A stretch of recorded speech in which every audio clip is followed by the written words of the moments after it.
Video की शुरुआत करने से पहले मेरी आपसे विनती है, प्लीज़ अगर आपको मेरी यह वीडियो पसंद आए तो प्लीज़ उसे लाइक, मेरे चैनल को सब्सक्राइब और इस वीडियो को शेयर ज़रूर कर दें और साथ ही बेल आइकॉन को भी प्रेस कर दें, जिससे मेरी आगे आने वाली नई वीडियो की नोटिफिकेशन आपको अपलोड होते ही मिल जाए।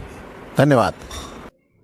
सभी सब्सक्राइबर को अवगत कराना है कि प्राविधिक कला कक्षा 11 एवं 12 की प्राविधिक कला संबंधित वीडियो मेरे YouTube चैनल टेक्निकल ड्राइंग गुरुजी पर लगातार अपडेट हो रही हैं। यदि आप मेरे चैनल पर नए हैं तो आप मेरे YouTube चैनल पर जाइए और सब्सक्राइब कर प्लेलिस्ट खोलिए। वहां आपको सभी वीडियो चैप्टर वाइज मिलेंगे, जिन्हें आप अपनी आवश्यकता के अनुसार देख सकते हैं। धन्यवाद। हेलो, नमस्कार दोस्तों, मैं हूं आपका दोस्त, आपका टेक्निकल ड्राइंग गुरुजी। बच्चों, यूपी में टीजीटी पीजीटी की वैकेंसी निकल ही चुकी हैं और आशा है आप भर भी रहे होंगे। और इसके साथ साथ, इस आशा के साथ साथ मुझे ये भी उम्मीद है कि आप अपनी तैयारी करनी चालू कर दी होगी। देखिए, मैं भी आपके इस भाग का सहपाठी बनना चाहता हूँ। जिस रास्ते पर आप चल रहे हैं, आपके साथ होना चाहता हूँ। देखिए बच्चों, जब मैंने सबसे पहले टीजीटी और पीजीटी की क्लासेज का आगाज़ किया था या शुरुआत की थी, तो इससे पहले सबसे पहले मैंने पढ़ाया था आपको कला क्या है। इसके बाद मैंने आपको जो है ये बताया कि आपको कितनी किताबों की ज़रूरत पड़ेगी और कौन कौन सी किताब आपको चाहिए। उसमें मैंने आपको सबसे पहले ये बताया कि हम रूपप्रद मूल आधार यानी कि फंडामेंटल ऑफ प्लास्टिक आर्ट से अपनी तैयारी को चालू करेंगे। और यह किताब डॉक्टर आर ए अग्रवाल की है। अगर आपने मेरी यह वीडियो नहीं देखी है, आप मेरे चैनल पर बिल्कुल नए हैं, तो डिस्क्रिप्शन में दिए हुए लिंक को जरूर देखें। इसके अलावा मैं जो है टेक्निकल ड्राइंग की भी, जो बच्चे इंटर से टेक्निकल ड्राइंग कर रहे हैं, उसकी भी तैयारी कराता हूँ, तो प्लेलिस्ट में जाकर उसकी भी वीडियो देख सकते हैं। तो आइए सिंपल सीधी तरीके से बात करते हैं। इससे पहले टॉपिक में मैं आपको बता चुका हूँ कि कला क्या है, वो 3 पार्टों में थी। और इसके साथ साथ मैं एक इसके क्वेश्चन आंसर की भी वीडियो जो है आज डाल दूंगा, नहीं तो कल। और इसमें जो है देखिए, अब किताब हम चालू करते हैं और मुझे आशा भी है आपने किताब खरीद ली होगी। तो सबसे पहले रूपप्रद कला के मूल आधार में फर्स्ट चैप्टर था कि कला क्या है, जो मैं आपको बता चुका हूँ। और अब है दूसरा, भारतीय चित्र सड़क। देखिए, भारतीय चित्र सड़क के बारे में नेट पे बहुत सारे लेक्चर मौजूद थे, लेकिन सबने अपने अपने तरीके से इसकी व्याख्या भी की है। बच्चे जो है सभी भारतीय चित्र सड़क को पढ़ते हैं, 6 लिम्स ऑफ इंडियन आर्ट के बारे में जानते हैं, लेकिन इसका चित्र में कहाँ प्रयोग होता है, कैसे प्रयोग होता है, बहुत सारे लोगों ने इसको बड़ा अच्छा भी डिस्क्राइब किया है। इसमें एक प्रयास मेरा भी है और मुझे पूरी आशा है कि भारतीय चित्र सड़क के बारे में जितने इससे क्वेश्चन आते हैं और जितने इसके बारे में बातें बताऊंगा, वो आपको आज ऐसी रट जाएंगी, कभी भी आप जो है भारतीय चित्र सड़क के बारे में नहीं भूल पाओगे। और वास्तव में चित्र सड़क है क्या, ये मैं आज आपको बात बताऊंगा। तो चलिए शुरू करते हैं। देखिए, ये भारतीय चित्र सड़क है। यहाँ ये है चित्र सड़क की भारतीय परिभाषा। ये देखिए, चित्र सड़क की क्या है, ये भारतीय परिभाषा यानी कि definition of Indian art. Bharat की जो प्राचीन कला है, वो प्राचीन कला जो मौर्यों के समय में हुई, जो जिसमें अजंता एलोरा बने, यानी कि लगभग 300 ईसा पूर्व से 15वीं-16वीं शताब्दी तक भी यह क्रम चलता रहा। और इस क्रम में जब तक अंग्रेज नहीं आए, ये समझिए, तो तब तक हमारी चित्र का एक बेसिक फार्मूला था। और बेसिक फार्मूला मतलब समय समय पर इसे माना जाता है। अब कैसे है, इसके बारे में पूरी बात बताऊंगा। देखिए, ये जो भारतीय चित्र सड़क है, इसका जिक्र हमें 11वीं शताब्दी से मिलता है। तो चलिए हम सीधा जो है इस पर बेसिक जो मैंने स्लाइड शो बनाया है, इस पर बात करते हैं। इससे आपको बहुत क्लियर समझ में आ जाएगा। तो ये तो है, ये आप समझ गए होंगे कि ये चित्र की भारतीय परिभाषा है। इसका मतलब है कि रूप भेदा प्रमाणानि भाव लावण्य योजनम सादृश्य वर्णिका भंग इति चित्र सड़ंगता। देखिए, ये एक श्लोक है।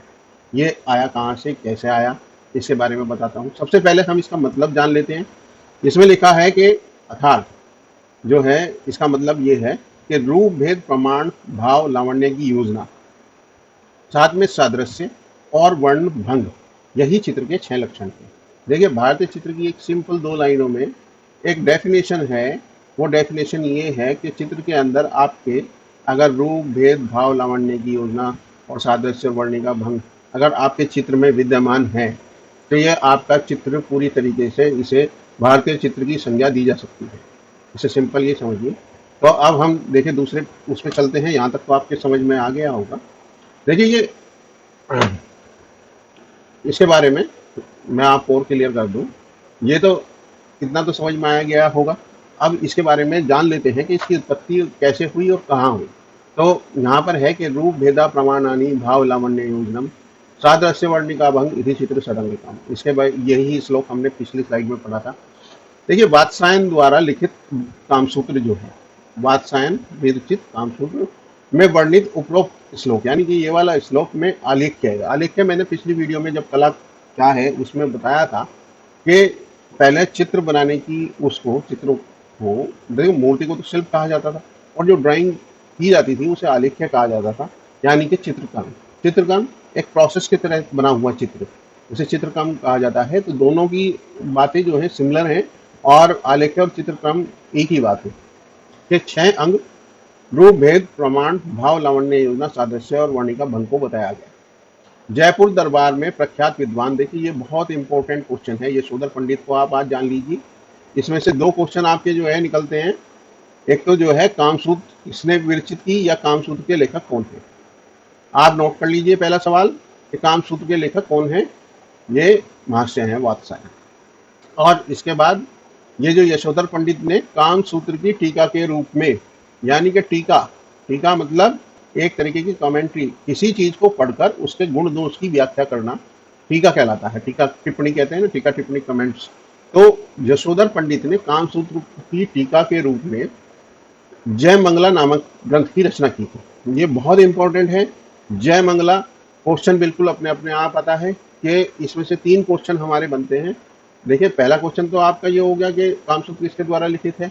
दूसरा कि कामसूत्र पर टीका ग्रंथ कौन सा है, जो टीका है कामसूत्र की उस ग्रंथ का क्या नाम है। दूसरा क्वेश्चन आपका ये है, ये जो है जय मंगला होगा इसका आंसर। इसके बाद तीसरा क्वेश्चन आपका ये निकलता है कि जय मंगला ग्रंथ किसके द्वारा लिखित है, किसके द्वारा जो है जय मंगला किसके द्वारा लिखी गई। तो ये यशोधर पंडित के द्वारा लिखी गई। दूसरा क्वेश्चन आपका जो है, तीसरा क्वेश्चन आपका ये है और कौन सी 11वीं शताब्दी में। देखो यशोधर पंडित जो थे ये 11वीं 12वीं शताब्दी, ठीक है ना, में जयपुर के राजा जय सिंह प्रथम के दरबार के प्रख्यात विद्वान थे। जयपुर के राजा जय सिंह प्रथम के प्रख्यात विद्वान यशोधर पंडित थे। देखिए अगर इसके बारे में आ जाए कि जय मंगला ग्रंथ की कौन सी शती का है तो स्पेशली आप 11वीं शती लगा के आएंगे, क्योंकि हमने पहले अच्छी किताबों में 11वीं शती के बारे में ही पढ़ा है। तो यहाँ पर ये थोड़ा सा सिर का रूप में आ गया है, लेकिन 11वीं शती है इसका जो है सही आंसर। तो जय मंगला नाम के ग्रंथ की रचना की थी। उस ग्रंथ में उन्होंने चित्रक्रम के षडंग की, चित्रक्रम यानी कि चित्र बनाने के प्रोसेस के षडंग माने 6 अंग की विस्तृत विवेचना की, यानी कि पूरा व्याख्यान उसकी जो है पूरा एक्सप्लेन किया उसे। प्राचीन भारतीय चित्रकला में यह षडंग हमेशा महत्वपूर्ण और सम्मान्य रहा है। मतलब हमारी जो भारत की जो कला है, प्राचीन कला है, यानी कि 200-300 ईस्वी जहाँ से भी हमें चित्र प्राप्त होते हैं वहाँ से अब तक की जो प्राचीन भारतीय चित्रकला है उसके लिए यह षडंग हमेशा महत्वपूर्ण और सम्मान्य रहा है। लेकिन आधुनिक चित्रकला पर पाश्चात्य प्रभाव, देखिए पाश्चात्य प्रभाव यानी कि पश्चिम का प्रभाव, विदेशी प्रभाव जो आया, ये जो हमारी कला पर पड़ गया है, इसके बावजूद भी हमारे ये जो 6 हैं अंग, इनका जो महत्व है वो महत्वहीन नहीं हो सका। यानी कि ये पूरी मतलब इसके महत्व को, हमारे 6 लिंग के महत्व को खत्म नहीं कर सका पाश्चात्य प्रभाव में, क्योंकि षडंग वास्तव में चित्र के सौंदर्य का शाश्वत आधार है, यानी कि चित्र की आत्मा है। ये जो श्लोक है ये चित्र की आत्मा है। ये जो है टीका है जो जय मंगला ग्रंथ में लिखी गई थी, किसके द्वारा, यशोधर पंडित के 11वीं शती में। इसलिए चित्र का सौंदर्य शास्त्रीय अध्ययन के लिए इसकी जानकारी आवश्यक है। यानी कि जो पारंपरिक चित्र हैं हमारे, अगर हम उनका अध्ययन करते हैं तो इसकी जानकारी हमारे लिए होना बहुत जरूरी है। षडंग के अंतर्गत आने वाले सभी अंग निम्न वर्णित हैं, निम्नलिखित हैं। तो ये आप जो है क्या नाम पढ़ लिया है, ये आपके समझ में आ गया है। तो अगली स्लाइड पे चलते हैं। यानी कि ये इतना महत्वपूर्ण है कि आप जो है पुराने चित्रों का अगर अध्ययन कर रहे हैं तो इसके बारे में जानना बहुत जरूरी है। देखिए यहाँ मैंने बताया था पिछली स्लाइड में आपको चित्रकला के 6 नाम, 6 लिम्ब ऑफ इंडियन आर्ट। अब देखिए चित्रकला के तत्व एवं सिद्धांत, ये जो है आज के हिसाब से हैं, वो था प्राचीन भारतीय चित्रकला के हिसाब से। यहाँ पर मैंने इस स्लाइड को इसलिए डाला है थोड़ा सा कि आप इन दिनों का मतलब समझ लें। देखिए आज के हिसाब से जिसे पाश्चात्य प्रभाव कह रहे थे, तो पाश्चात्य प्रभाव में हमारा जो है तत्व और सिद्धांत 2 भाग है, यानी कि पेंटिंग के अंदर तत्व भी होने चाहिए और सिद्धांतों पे आधारित होनी चाहिए। तत्व क्या कि पेंटिंग के कैनवास के ऊपर रेखा, line, colour, form, tone, texture, space, इसके बाद सड़न के बाद हम इन्हें ही पढ़ाएंगे। तो ये तत्व हैं जो संजोए जाते हैं, यानी कि आप जो है एक तरीके से ऐसा समझ लीजिए, जो आपकी सामग्री होती है किसी भी चीज को, वो सजोई जाती है। रेखा, रूप, वर्ण, तान, पोत, अंतराल पेंटिंग के ऊपर सजोए जाते हैं। पेंटिंग के अंदर ये 6 तत्व होते हैं और इन सिद्धांतों के अनुसार संयोग, सामंजस्य, संतुलन, प्रभाव, प्रभाविता, प्रमाण, इनके सिद्धांतों के अनुसार ये चीजें कैनवास पर समायोजित कर दी जाती हैं। जैसे ये कैनवास है, इस कैनवास पर रेखा, लाइन बन से पहले पेंटिंग बनाओगे, फिर कलर बनाओगे, फिर जो है क्या नाम, सॉरी ये यहाँ पर जो है गलत हो गया है, ये फॉर्म, ये कलर यहाँ पे है वर्ण, और फॉर्म जो है यहाँ पर है, कुछ स्लाइड में गलत हो गया, मेरा ध्यान अभी गया है, कोई बात नहीं, लेकिन आप इसे करेक्ट कर लीजिए। कलर तो जो है ये है और फॉर्म ये है। तो देखिए पेंटिंग है, ये पेंटिंग के ऊपर जो है वर्ण, फिर तान और पोत और अंतराल, ये जो है अंतराल तो स्पेस ये है ही, स्पेस जिसपे आप ये सब चीजें जो है बनाओगे। तो ये किस आधार पर बनाओगे? इन सिद्धांतों के आधार पे। तो इस तरीके से चित्रकला के तत्व एवं सिद्धांत ये आज के आधार पे हैं। और यहाँ से हम जो है अब अगली स्लाइड पे चलते हैं। देखिए ये मैंने क्यों बताया है आपको, तो इसके लिए हम अगली स्लाइड पे चलते हैं। अगली स्लाइड पे चलने के बाद हम ये बताते हैं, देखिए जो भारतीय पुराना चित्र षडंग है और चित्रकला के तत्व एवं सिद्धांत, इन दोनों का अंतर समझ लेते हैं। देखिए जो हमारी भारतीय प्राचीन उसमें है, उसमें रूप की बात की गई है सबसे पहले, तो आज के उसमें भी रूप की बात की जाती है। हमारे रूप तत्व को संजोया जाता है। इसी तरीके से हमारे उसमें पेंटिंग में भी रूप भेद, ये मैं आगे बताऊंगा क्या चीज़ है रूप भेद, ये चीज़ संजोई जाती है, ठीक है ना। इसके बाद प्रमाण, प्रपोर्शन जिसे कहा जाता है पेंटिंग के अंदर, कि कितना बड़ा चित्र जो है बनाना चाहिए, तो वो जो है हमारे इसमें सिद्धांतों के अंतर्गत इसकी बात की जाती है। इसके बाद जो है भाव लावण्य, कुछ चित्रकार, जो कुछ विद्वान लोग भाव और लावण्य को एक जगह रखते हैं, लेकिन ज़्यादातर भाव और लावण्य को अलग अलग मानते हैं। यहाँ पर कुछ विद्वानों का कथन ये है कि रूप भेद, प्रमाणानी, भाव लावण्य एक चीज हो गई, सादृश्य एक चीज हो गई, वर्णिका और भंग दोनों अलग अलग चीज हो गई। कुछ का जो है क्या नाम ये है, डॉक्टर आर अग्रवाल वर्णिका और भंग को अलग मानते हैं, भाव और लावण्य एक तरफ माना जाता है, ठीक है ना। तो यहाँ पर बात हो रही है भाव और लावण्य, ये चीज विदेशी चित्रकला के अंतर्गत नहीं मिलेगी। तो इसके बाद कॉपी, सादृश्य, ये नहीं, वर्णिका, भंग, वर्ण है हमारे पास जो है इनकी। तो ये सब चीज जो है क्या नाम, इसमें देखिए इसमें कितना अंतर है और इसमें कितना अंतर है। देखिए यहाँ जो चित्र होते हैं सिद्धांतों के आधार पर होते हैं, लेकिन यहाँ जो पेंटिंग जो की जाती है वो एक वैज्ञानिक दृष्टिकोण से की जाती है। और हमारे यहाँ जो चित्रों का जो तैयार होते हैं, वो जो पेंटिंग जो की जाती है चित्रकारी, वो भाव के आधार पर की जाती है, सत्यम शिवम सुंदरम के आधार पर की जाती है। यानी कि जो चित्र बनाए वो जो है जनता के लिए कल्याणकारी होना चाहिए। चित्र षडंग का मतलब एक ये भी है, यानी कि सत्य ही शिव है, शिव ही सुंदर है। यानी कि जो चित्र नेचुरल है वो सत्य है, और सत्य है, जब तक वो सत्य नहीं होगा तब तक वो सुंदर नहीं हो सकता। तो भारत में भी चित्रों की परिभाषा इसी चित्र षडंग के आधार पर दी गई है कि भारत में जो बनने वाले चित्र हैं वो कल्याणकारी भी हों। तो जब कल्याणकारी जब कब होंगे, जब उनके अंदर भाव होगा। तो जो है यहाँ पर ये कहा जाता है कि भावहीन जो चित्र हैं उनकी कल्पना बेकार है चित्र के रूप में। और यहाँ पर जो है एक तत्व और सिद्धांतों की समायोजन ही चित्र की एक परिभाषा है। तो मुझे आशा है ये अंतर आपको समझ में आ गया होगा। तो अब चलते हैं भारतीय चित्र षडंग की बात करेंगे। अब आज जो है हम चित्र षडंग पढ़ ले, फिर हम आज के हिसाब से अगली वीडियो में रेखा, रूप, वर्ण, तान, पोत, अंतराल के बारे में जो है जानेंगे, ठीक है ना। तो इसमें से भी एक आधा क्वेश्चन कभी कभी आ जाता है कि वो कह देते हैं कि रूप, प्रमाणानी, भाव, लावण्य जो है इनमें से 3 दे दिए और एक इसमें से रख दिया, ये रख दिया सपोज करो, तो वो कह देते हैं कि ऐसा वो इनमें से कौन सा चित्र षडंग का अंग नहीं है। इस तरीके का एक क्वेश्चन मैं इस लिस्ट में दूंगा, आप जो है इस तरीके का क्वेश्चन लिख लीजिए। मान लो ये आपको याद होने चाहिए पूरे रूप से, रूप प्रमाणानी, रूप भेद प्रमाणानी, भाव लावण्य योजनम, सादृश्य वर्णिका भंग, रूप भेदा प्रमाणानी, भाव लावण्य योजनम, सादृश्य वर्णिका भंग इति छिद्र षडंगम, ये श्लोक रट लीजिए। और उनमें कौन सी 6 चीजें हैं ये भी रट लीजिए। इसके बाद ये भी आप जो है जमान पर रखिए, रेखा रूप वर्ण तान पोत अंतराल, यानी कि line, form, colour, tone, texture, space, ये जीप पर होने चाहिए आपके। इसके बाद S3 है संयोग, सामंजस्य, संतुलन। इसके बाद P3 है प्रभाव, प्रभाविता, प्रमाण। तो आप इस तरीके से इसे याद कर लीजिए और इसे 3-4 बार रटिए तो आपको याद आ जाएगा। इसके उसमें क्रम में क्वेश्चन आ जाता है और में दे देंगे कि निम्न में से कौन सा जो है चित्रकला का तत्व नहीं है। ये 4 दे दिए सपोज करो और इसमें भाव लिख दिया, तो आज के हिसाब से भाव तो उसका नहीं है, क्या नाम, तत्व का। तो इस तरीके से दोनों का डिफरेंस भी आता है। तो अब अगले उस पर चलते हैं कि सबसे पहले बात करते हैं रूप भेदा की।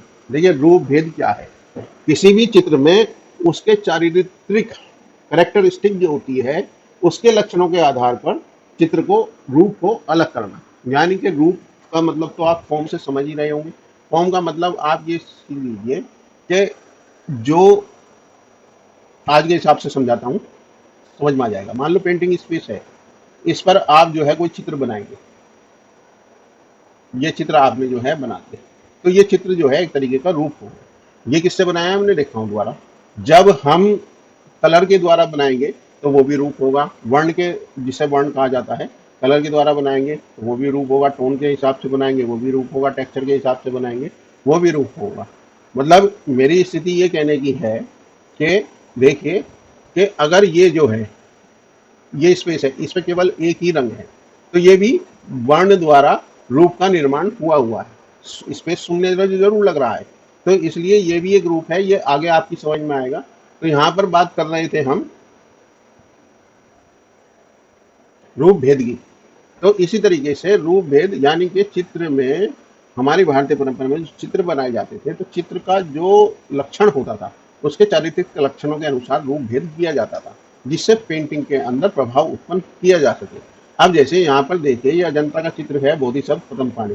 तो यहाँ पर बोधिसत्व को और चित्र और फॉर्म से, जो पीछे जो फॉर्म है उनसे बड़ा बनाया गया है। तो यानी कि इनका जो रूप है वो पिछले इन जो है बैकग्राउंड में बनने वाली जो है चित्रों से, रूपों से भिन्न है। तो इसलिए इस तरीके से रूप भेद किया गया है उस हर का करेक्टर इस हिसाब से। तो ये रूप भेद यहाँ पर आपको समझ में आया होगा कि चित्रों के अंदर जब तक रूप भेद नहीं होगा, यानी कि मतलब इसमें जैसे मुकुट बनाया गया, चलो दूसरा उदाहरण देते हैं। जैसे यहाँ पर रूप भेद है, यहाँ पर ये दान देने वाला है, राजा रवि वर्मा की पेंटिंग है, और ये दान लेने वाला है। तो दान लेने वाले की कैरेक्टरिस्टिक कैसी है और दान देने वाले की कैरेक्टरिस्टिक कैसी है, उनकी कैरेक्टरिस्टिक के हिसाब से चित्रों को का निर्माण किया जाता है। यहाँ सिंगल फिगर रहे एक बड़ी, इसका रूप भेद बैकग्राउंड से किया गया है। यहाँ पे भी रूप बना हुआ है, ये भी बना हुआ है, मंकी बना हुआ है। इसी तरीके से इसका रूप भेद भी बना हुआ है। देखिए वीडियो जरा सी लंबी जरूर होगी, लेकिन आपको ये समझना होगा अगर आपको टीजीटी पीजीटी की तैयारी करनी है। ये सारी चीजें आपके जो है उंगलियों पर होनी चाहिए, ये चीजें आपको आगे जाकर फायदा दे। तो रूप भेद यहाँ पर आपको समझ में आ गया होगा। अब हम दूसरा रूप देखते हैं।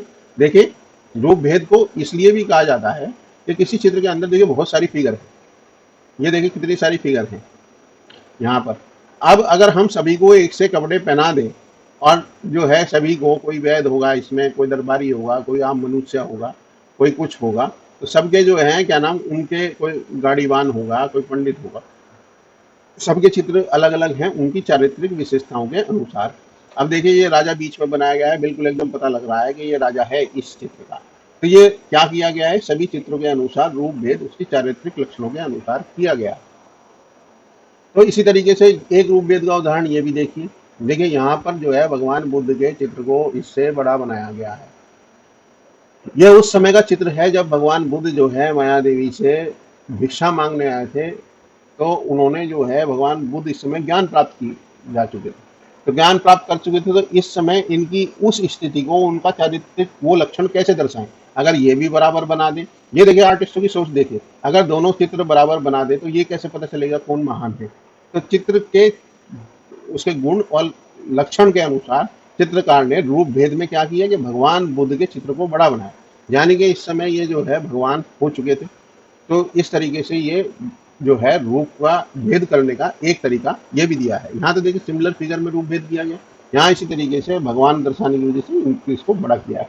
तो मुझे आशा है रूप भेद आपको बिल्कुल अच्छी तरीके से समझ में आ गया होगा। अब इसमें देखिए पुरानी ग्रंथों में भी चित्रों में रूप भेद करने के तरीके बताए गए, जिसमें जो है सत्य है, वैणिक है, नागर है, मिश्र है, विजय विष्णु धर्मोत्तर पुराण के अनुसार जो है रूप भेद किए गए हैं। सत्य नेचुरल से संबंध है, वैणिक वर्णों के अनुसार रूप भेद किया जाता है अलग अलग रंग भर के। इसी तरीके से ये सत्य, वैणिक, नागर, मिश्र, सिर्फ इतना ही ध्यान रखिए कि ये रूप भेद के विष्णु धर्मोत्तर पुराण के अनुसार है। इसी तरीके से मैं आपको विद्य चित्र, अविद्य चित्र, भाव चित्र, रस चित्र और धूलि चित्र के बारे में कला क्या है पिछली वीडियो में बता चुका हूँ। तो ये भी जो है रूप के 5 भेद हैं, जिसमें विद्य चित्र में जो है बिल्कुल वैसा ही चित्र बनाकर देखिए नेचुरल, उसमें भी चित्र नेचुरल प्रकृति ने भी चित्रों में रूप भेद किया है। तो बिल्कुल प्राकृतिक जैसा जो है चित्र, इसीलिए इसे सत्य कहा गया है। तो इसी तरीके से जो चीज प्रकृति के अनुसार हमने अगर उठाकर रूप भेद कर दिया, जैसी वो है वैसी बना दिया, तो भी जो है क्या नाम रूप भेद हो जाएगा। तो इसी तरीके से ये तरीके बताए गए हैं। इसी तरीके से विद्य चित्र में बिल्कुल कॉपी है, यहाँ पर कॉपी कर रूप भेद जैसे नेचुरल फॉर्म में है। अविद्य चित्र है, भावों की संज्ञाओं के अनुसार रूप भेद किया गया है। रस चित्र के, धूलि चित्र, ये सब रूप भेद बनाए गए, मानसोल्लास में बताए गए हैं। तो बस इतना ही ध्यान रखना है आपको कि ये किसके हैं और ये किसके, इनके बारे में पूछा जाता है। इनके मतलब के बारे में जो है ज़्यादा आपको कोई मतलब नहीं है, वो मैंने इसमें विद्य चित्र अविद्य चित्र के बारे में बता दिया है। तो वहाँ पर आप जो है इन्हें पढ़ लीजिए, इसके बारे में कोई विशेष मुझे इससे ज़्यादा नहीं बताना है। बस ये ध्यान रखिए कि विष्णु धर्मोत्तर पुराण के अनुसार 4 है और मानसोल्लास के साथ 5 है। तो रूप भेद खत्म हो गया है। अब आता है प्रमाण। देखिए प्रमाणानी, प्रपोर्शन। प्रपोर्शन मतलब चित्र का एक जो है आप कितना प्रपोर्ट करेंगे उस चित्र को कि उसमें जो है डोमिनेंस पैदा हो जाए, प्रभाविता हो जाए। यानी कि चित्र के प्रमाण के अनुसार हर भारत के हर विषय ग्रंथ में जो जहाँ आर्ट का लिटरेचर हमें प्राप्त होता है, उस आर्ट लिटरेचर में हर चित्र के प्रपोर्शन के बारे में, हर कैरेक्टर के प्रपोर्शन के बारे में बताया गया है कि आपको राक्षस कितना बनाना है, अगर भगवान बनाना है तो वो कितना बड़ा बनाना है सबके बीच में, जिससे उनका जो है प्रमाण स्थापित हो चुके। बिल्कुल जैसे इसमें देखिए जो है यहाँ पर प्रभु को, अवलोकितेश्वर को, चित्र को बड़ा बना दिया। देखिए ये 6 लिंग आपस में गुथे हुए होते हैं, जहाँ एक होगा वहाँ अपने आप 6 होंगे। तो इन चीज़ों से आप जो है वही चित्र मैंने यहाँ पे लगाया था, वही चित्र मैंने यहाँ पे लगा दिया।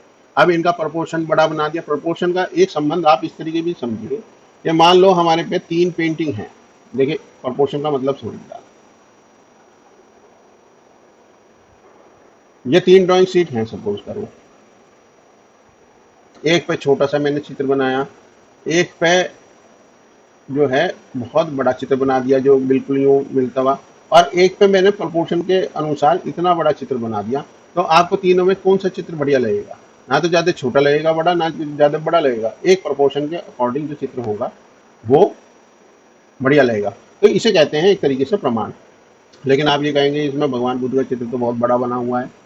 तो ये जो है भारतीय चित्र के, ये तो आज के प्रमो उसके अनुसार है, ये भारतीय चित्र के अनुसार है प्रपोर्शन के किसका हमें कितना बड़ा चित्र बनाना है, ये हमारी उसमें धर्म ग्रंथों में सेट है।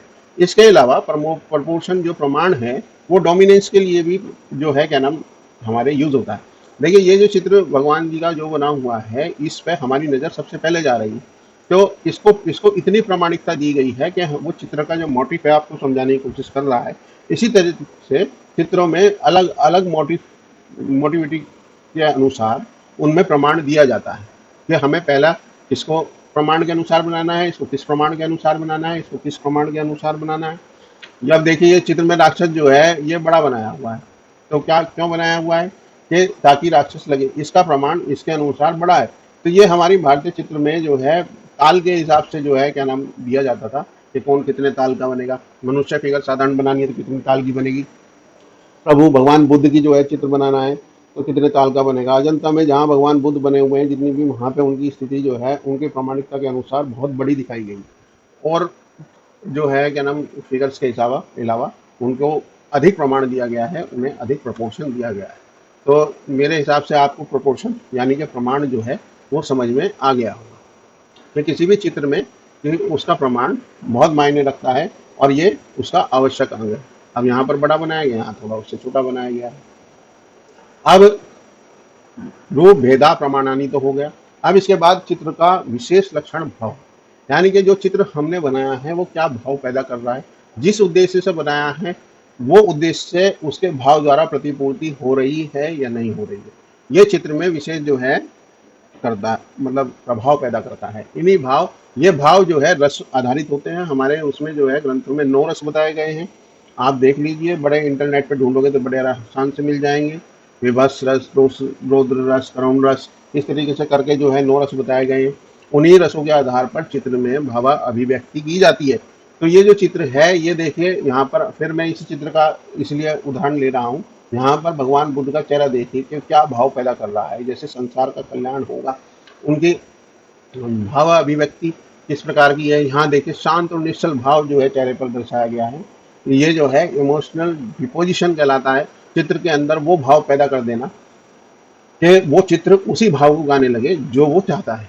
इसी तरीके से अगर राम रावण का युद्ध चल रहा है या कोई नाराज है तो उसकी भाव मुद्राएं इसी तरीके से दी जाती है, उसके चेहरे पर भाव उसी प्रकार से दिया जाता है कि वो जो है वो चित्र में वही भाव सामने प्रेक्षक को देखने में वही महसूस हो। तो इसी तरीके से भाव को आप समझ गए होंगे, चित्र में भाव कितना इम्पोर्टेंट है, ठीक है ना। अब इससे अगले उस पर बात करते हैं कि ये तो भाव हो गया। अब देखिए लावण्य, डॉक्टर अग्रवाल ने जो है भाव और लावण्य एक ही जगह यूज किया है कि चित्र के अंदर भाव और लावण्य एक दूसरे से इसी प्रकार गुथे हुए हैं जिस प्रकार एक फूल के साथ उसकी पत्तियां या फूल के साथ उसकी खुशबू होती है। तो सबसे पहले भाव आपने समझ लिया और लावण्य समझ लीजिए। देखिए एक युवती का चेहरा है, यहाँ बनी ठनी राजस्थान की प्रसिद्ध पेंटिंग का मैंने जो है दिया है उदाहरण, बोल दिया, जनता के चित्र का उदाहरण दिया है। लावण्य क्या है, देखिए लावण्य बिल्कुल वो चीज, एक तो मैंने बता दिया कि ये भाव के साथ गुथा हुआ होता है। दूसरी चीज मैं बात बताता हूँ, ये इसी तरीके से काम करता है जैसे सब्जी में नमक। आप समझ लीजिए, अगर किसी सब्जी में नमक ज़्यादा हो जाए, कितना डालना है ये आपको पता है होना चाहिए, कितना डलेगा, चुटकी भर या ज़्यादा डलेगा, यानी कि उसकी स्थिति से अगर वो ज़्यादा हो गया तो चित्र भी खराब हो जाएगा। आप ये देखिए, इस तरह समझिए कोई सौंदर्य लेडी है, अब हमारे घर में ही माता जी हैं, बहनें हैं, हमारी सब हैं, और आपकी भाभी है, चेहरे पर अगर बिंदी, मतलब वो जो है क्या नाम, वो मेकअप कर रही हैं और उस पर बिंदी जैसी चीज या काजल जैसी चीज जो है, जैसे ये काजल लगाया हुआ है, ये इसके लावण्य में बढ़ोतरी कर रहा है। देखिए जैसे ये जो है बारीक लाइन द्वारा खूबसूरत जो है क्या नाम वो बना दी, तो ये इस चित्र का लावण्य है। यानी कि किसी भी चित्र में अगर सपोज करो ये जो गहने हैं, जैसे यहाँ माथा टीका बनाया गया है, ये नथ बनाई गई है, तो ये जो है लावण्य कहाँ पैदा करना है, किस चित्र में, किस जगह कितना पैदा करना है, ये उस बात पे डिपेंड करता है चित्र में। तो लावण्य की योजना में ये होता है कि बहुत अधिक गहना नहीं, चित्र के लाक्षणिक गुणों के आधार पर उसमें कितना लावण्य पैदा करना है ये आपको जो है पता होना चाहिए। अब देखिए कितना कोमल चित्र, कितना बहुत फेमस पेंटिंग ये जो है बनी ठनी की कहलाती है भारत में, इसे इंडियन मोनालिसा भी कहा जाता है। इसमें इसमें कितना ग्रेस है, ग्रेसफुलनेस इस कंपोजिशन की देखिए, महसूस कीजिए कि कितना ग्रेस है इस चित्र में। और इसमें अजंता के चित्रों में देखिए कितना ग्रेस है, लाइनिंग में कितना ग्रेस है, ये लाइनिंग का लावण्य है। ये चित्रों की जो है नॉन फैटी पेंट वो जो है फिगर बनाई गई है, तो उसका लावण्य देखिए। चित्रों में आंखों का लावण्य देखिए, मतलब अगर इसमें जो है एक घर की लेडी अगर जरूरत से ज़्यादा गहने पहन ले तो वो भी बुरा लगता है, और कम गहने पहन ले बिल्कुल तो वो भी बुरा लगेगा। मान लो एक कान में पहन ले, एक कान में ना पहने, तो बुरी लगेगी या नहीं लगेगी घर की लेडी। तो इसलिए लावण्य की स्थिति ये होती है कि कितना जरूरत, अगर आप कुंडल दोनों कानों में पहनेंगे और ज़रूरत के हिसाब से पहनेंगे, या बिंदी जो है अपने चेहरे के अनुसार लगाएंगे, काजल अपने चेहरे के अनुसार लगाएंगे, तो वो चित्र की लावण्य की बढ़ोतरी होती है कि कितना हमें चाहिए कितना नहीं। तो मेरा मतलब आप समझ गए होंगे इन चित्रों के हिसाब से कि चित्र में भारतीय प्राचीन चित्रों की जो विशेषता लावण्य है, भाव और लावण्य दोनों महत्वपूर्ण अंग हैं। इसके द्वारा ये कहा जाता है कि चित्र की कल्पना नहीं की जा सकती, बाकी तो सब बेकार है अगर चित्रों के अंदर भाव और लावण्य नहीं है। तो भाव और लावण्य के बारे में डिस्कस हो चुका है। अब इससे अगले टॉपिक पे चलते हैं, भाव लावण्य की योजना। तो रूप वेदा प्रमाणानी भाव लावण्य योजना हो चुका है। अब देखिए बात करते हैं सादृश्य की। हमारी जो भारतीय चित्र परंपरा है वो देखिए एक अलंकारिक है। अलंकारिक क्या है? सबसे पहले आप अलंकार को समझो। अलंकार यानी कि उसे जो है एक तरीके से ऑर्नामेंटल रूप प्रदान करना।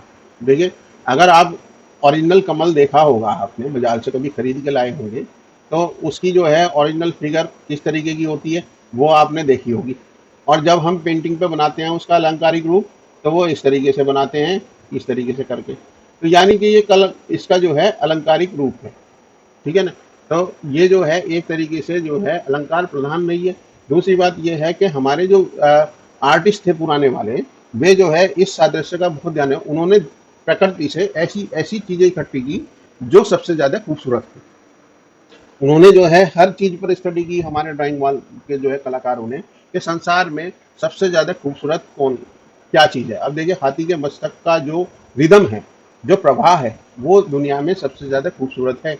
तो इन्होंने यहाँ कंधे जो है पुरानी फिगर में अजंता के अगर देखोगे तो ये कंधे हाथी के मस्तक के अकॉर्डिंग बनाए हुए हैं। इसी तरीके से ढूंढूंगा देखो, बिल्कुल इतनी फिगर जो है क्या नाम, अगर आप देखोगे आंख बंद करके या हाथ से छुपा के, तो ये एक तरीके से इतने ही हिस्से पे ध्यान करिए, तो ये जो है आपको हाथी का मस्तक ही दिखाई देगा, हाथी की सूंड। ये जो चीज दुनिया में सबसे खूबसूरत है, तो ये चीज इन्होंने यहाँ प्रेषित कर दी। इसी तरीके से देखिए पैरों को उल्टे कमल की आकृति, मतलब पैरों की कंपोजिशन जो है उसके अकॉर्डिंग की गई है, इसके ऊपर खड़ा नहीं है। ये बताया गया है कि इनका जो कंपोजिशन है, इनमें दुनिया में जो प्रतीक हैं, जो सबसे खूबसूरत प्रतीक हैं, उन प्रतीकों के अकॉर्डिंग सजाया गया है। भारतीय चित्रों की देखिए ये वाली जो है आंख देखिए, भारतीय चित्रों की अगर ये करेंगे, नाक देखिए, इसमें उतना ही नाक बनाएगा। आंखों की कल्पना मछली के आकार की आंखें बनाई गई है पेंटिंग के अंदर। इसी तरीके से देखिए हाथ का कंपोजिशन जो है वो इस तरीके से गुलाब के फूल की तरीके से संयोजित किया गया है। इसी तरीके से हमारे होठ जो बनाए गए हैं, भगवान बुद्ध के होठ देखिए। इसमें मैं तुम्हें देखे एक ये आंख देखिए बिल्कुल, ठीक है ना। अगर इसे देखेंगे तो ये एक चिड़िया है, देखिए ये जो है इसमें अगर देखें तो ये चोंच हो गई, और ये किस तरीके से जो है इस तरीके से इतनी ये जो है चिड़िया है, और चिड़िया का सादृश्य आंख के अंदर दिया गया है। तो ये जो है हमारा सादृश्य है।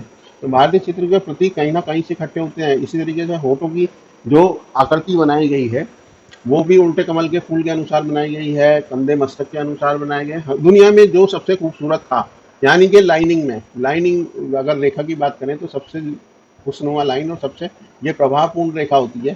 तो उन्होंने पेंटिंग के अंदर इसी प्रभावपूर्ण रेखा से जो है चित्र का निर्माण किया।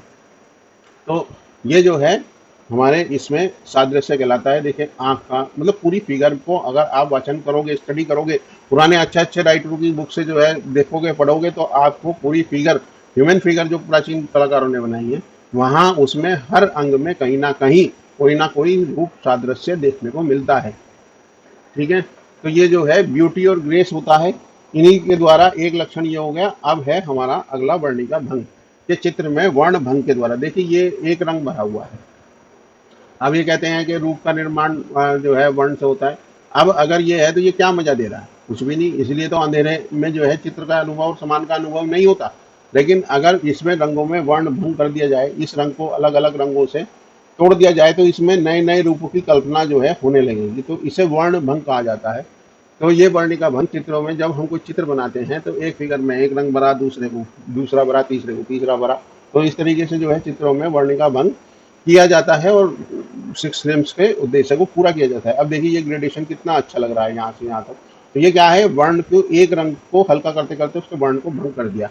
यहाँ हमें एक रास्ता यानी कि बिल्कुल एक जैसा स्वाद आ रहा है, और यहाँ हम जो है खट्टा मीठा कहीं जो है अलग अलग टाइप का जो है स्वाद दे रहे हैं। आप रोज एक ही तरीके का मीठा ही मीठा खाना चालू कर दे तो आप थोड़े समय बाद बोर हो जाओगे। आप यूं कहोगे, आप ये कहेंगे कि मुझे जो है भाई आज खट्टा खिलाओ, आज मुझे जो है तीखा खाने का मन है। तो वो क्या है कि आप अपनी फ्लुएंसी को तोड़ते हैं। आप अपनी एक रास्ता को ब्रेक करते हैं, जिससे जो है आपके जीवन में एक अलग से मिठास, एक अलग से नटखटपन बना रहे। तो वही चीज़ पेंटिंग के अंदर की जाती है। अब ये देखें कि ये जो चित्र है, अब ब्लाउज इस पेंटिंग का ये हिस्सा अलग रंग का बनाया, ये गहने अलग रंग से बनाए, ये आंख अलग रंग से बनाई, ये चीज़ अलग रंग से बनाई, तो ये क्या है, बैकग्राउंड अलग रंग से बनाई।